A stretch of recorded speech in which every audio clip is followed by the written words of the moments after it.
I think I drove to Oregon State.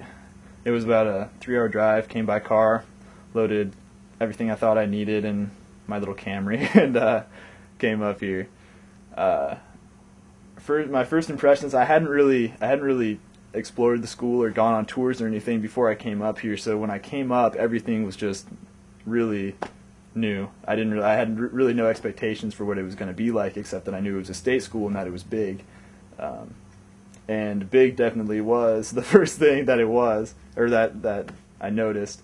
There's just tons of people, or definitely a large student body, which was different from what I'd been used to growing up in a smaller town. But it's almost like there's a community of students, just like this little mini city within a city of students, like a Italian city-state. But first impressions were by and large okay. I don't know, like any other school, it's a little bit overwhelming in terms of knowing people and finding your way around, just because it's so big at first. But after a while, you start getting settled into smaller groups in terms of people, and you start, finding your way around campus and stuff. And so that's what ended up happening with me. And after the first term, you really start getting into the swing of things. Oregon State does also have an orientation system, like most schools I would imagine do.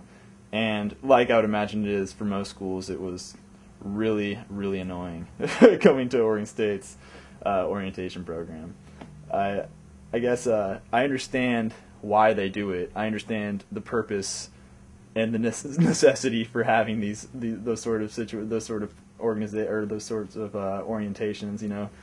Just for the one kid who actually wants it out of 25,000 who go there. But it really was a terrible experience for me.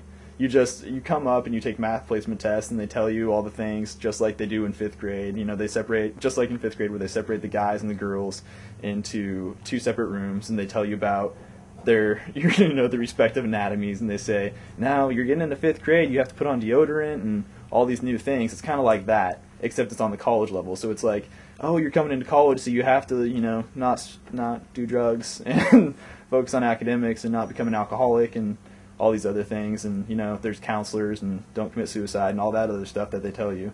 So if that's the kind of stuff that you want to learn about, starts the program for you. If not, I'm sorry, you have to do it.